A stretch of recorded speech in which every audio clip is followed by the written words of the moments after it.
Les mêmes doutes, on pense que Marcel a une trisomie 21. Blackout.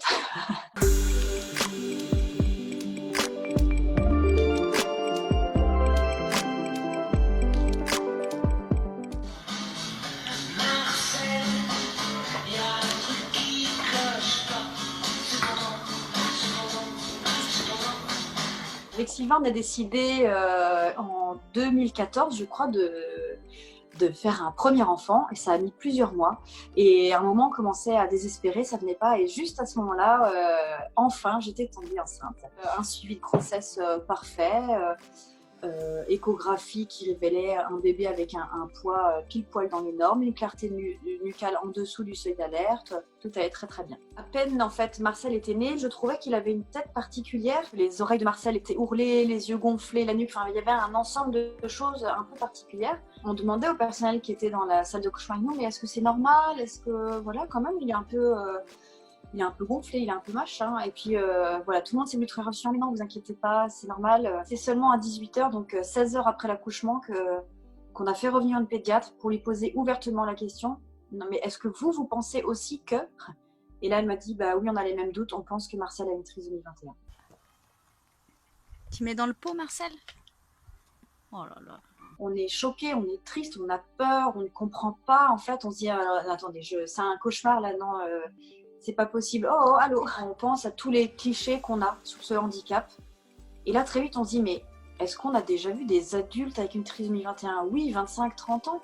Mais après, est-ce qu'on en a déjà vu? Mais non. Mais non, parce que leur espérance de vie est malheureusement courte. Donc, on va voir notre fils mourir, en fait. Et là, on se dit, waouh, il vient juste de naître. Et on pense déjà au moment où on va le perdre.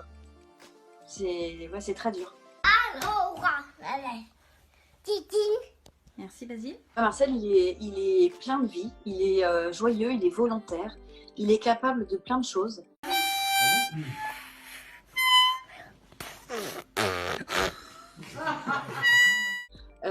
Très complice avec son petit frère Basile. Tous les deux, ils s'entendent très très bien pour les bêtises aussi. Tu as quel âge? 4 ans. Et toi Basile, tu as quel âge?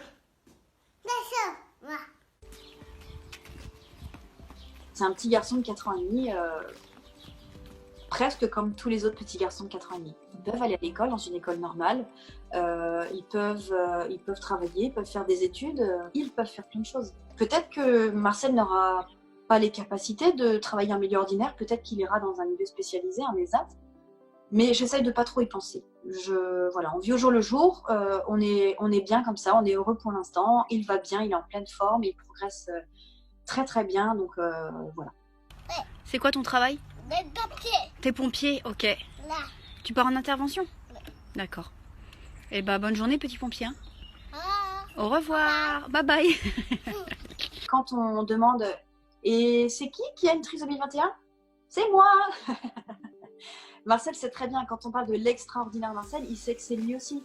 Donc après, concrètement, ce que ça impacte chez lui, non, il est trop petit pour comprendre.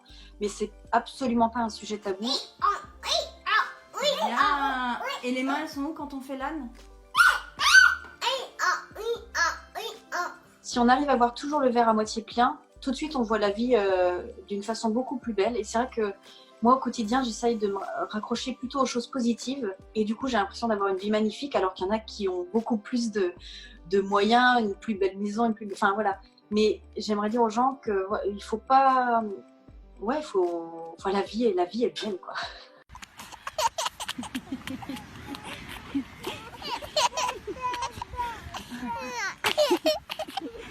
On parle très souvent de Marcel et c'est normal, mais voilà, j'aime autant Marcel que Basile. Basile avec Marcel, Marcel avec Basile, c'est vraiment... donc j'aimerais leur dire que je les aime, quoi. Tout simplement. Et que je suis fière d'eux. Tu fais un bisou à tout le monde? Et merci tout le monde.